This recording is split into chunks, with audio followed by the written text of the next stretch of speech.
Bonjour tout le monde, c'est Chibizake.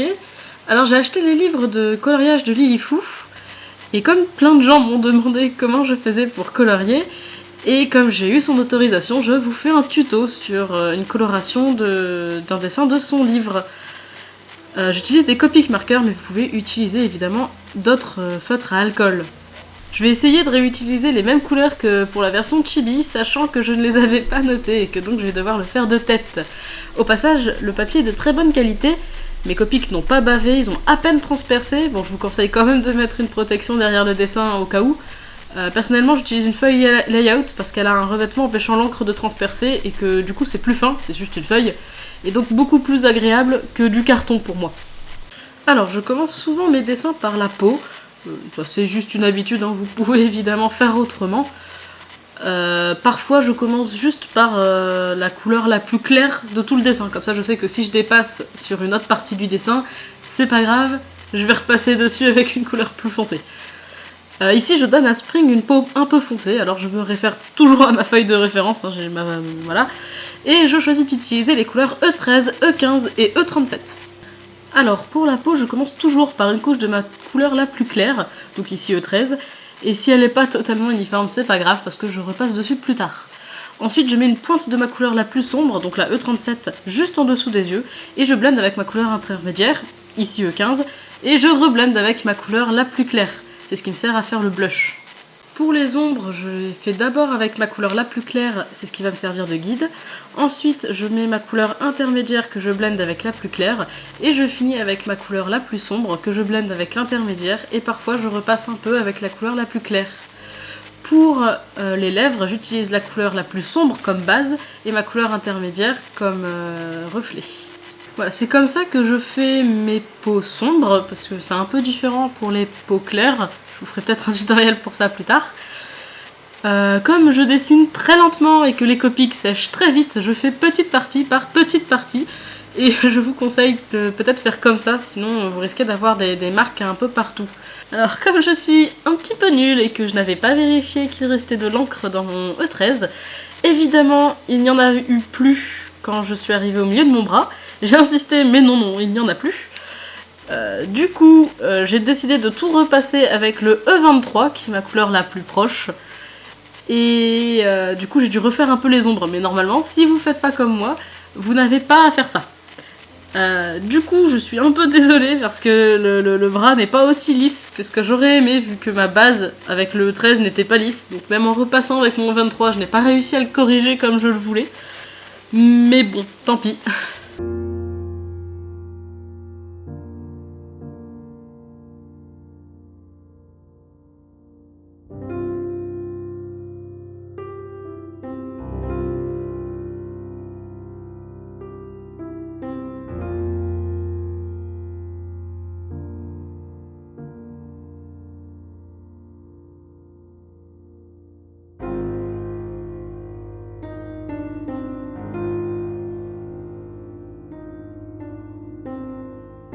Pour finir ma peau, je mets quelques petits points avec de l'encre blanche pour éliminer un peu la peau.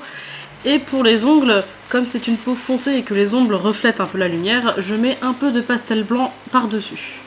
Et c'est le moment de vous dire comment je choisis mes couleurs. Alors comment je choisis mes couleurs? Eh bien j'utilise l'X-Chart de Sandy Alnock. Vous pouvez la trouver sur son site pour genre 5$ je crois, et je la trouve très pratique puisque ça range les couleurs par ressemblance plutôt que par numéro. Ainsi, si vous prenez une couleur, elle se mélangera parfaitement avec toutes les couleurs collées à elle, et elle se mélangera bien avec les couleurs encore au-dessus.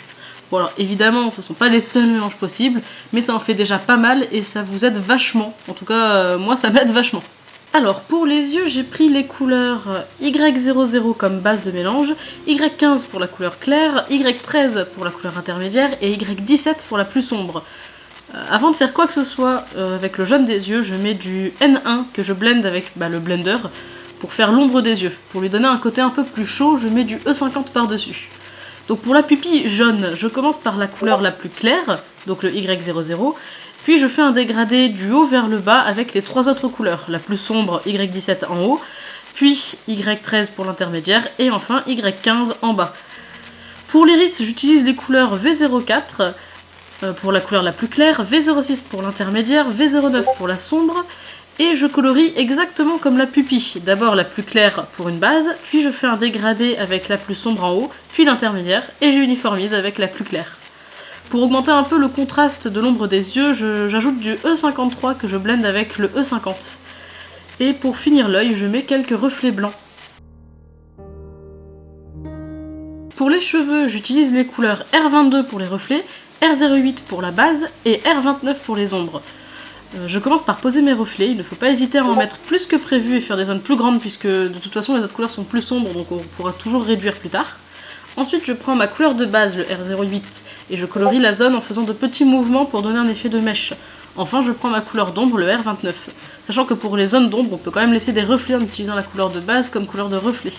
N'ayez pas peur de dépasser sur les reflets tant que vous ne recouvrez pas tout. N'oubliez pas non plus d'ajouter cette couleur là où il doit y avoir de l'ombre, sous les bois par exemple. Puis je blende la couleur sombre avec la couleur de base et la couleur de base avec la couleur de reflet. Enfin, je fais des ombres dures en utilisant le V06. J'en mets notamment pour faire les ombres des bois et les ombres des mèches, les unes sur les autres pour donner plus de profondeur. Je termine avec un peu de blanc dans les zones de reflet.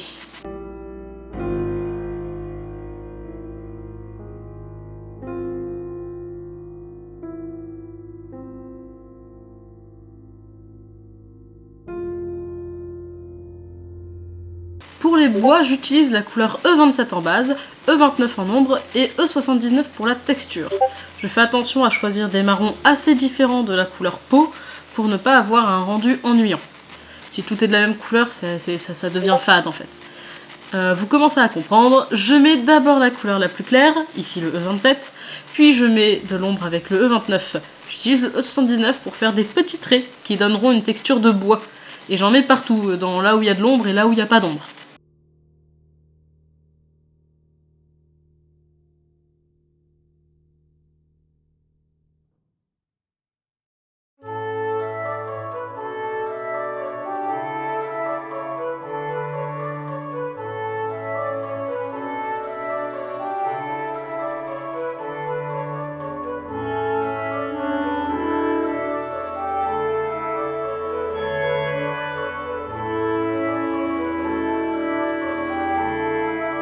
Je fais ensuite des petits traits en blanc, comme je l'avais fait avec le E79, pour ajouter encore plus de texture. Puis je repasse avec le E29, ma couleur d'ombre, pour augmenter les ombres en passant sur le blanc. Comme ça on verra toujours des traits plus clairs, mais dans les zones sombres, ils ne seront pas blancs, mais juste marron clair. Pour les feuilles et du coup pour la robe, j'utilise les couleurs YG00 pour les reflets, YG23 pour la base des zones lumineuses, YG03 pour la base tout court, et G07 pour les ombres. Je commence d'abord comme pour les cheveux par mettre les reflets, ensuite je mets le YG23 que je blende si besoin avec le YG00, ensuite je fais un début d'ombre en dégradant YG03 avec YG23 que je blende à nouveau avec le YG00, puis j'ajoute les ombres avec G07. Je fais les nerfs des feuilles avec le G07 et le YG03. Notez que même s'il n'y est pas censé avoir d'ombre, je marque un peu le line avec de l'ombre. Ça rend plus joli, je trouve, et ajoute un peu de relief au dessin.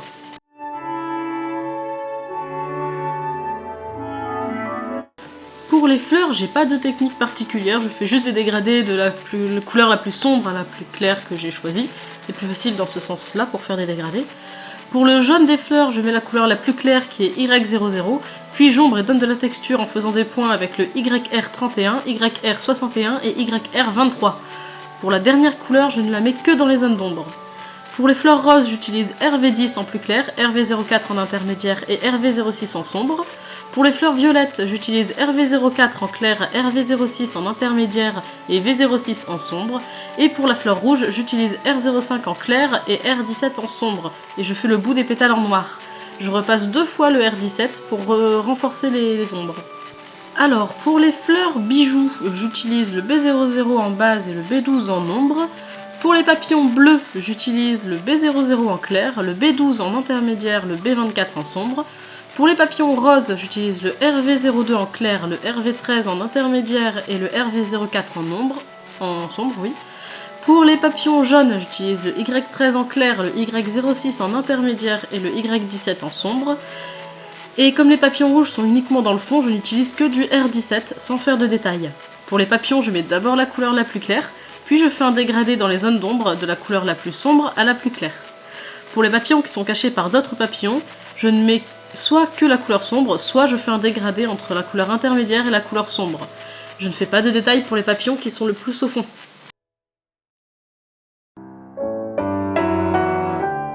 Voilà, j'espère que cette vidéo vous a plu. Dites-le moi, peut-être que j'en ferai d'autres.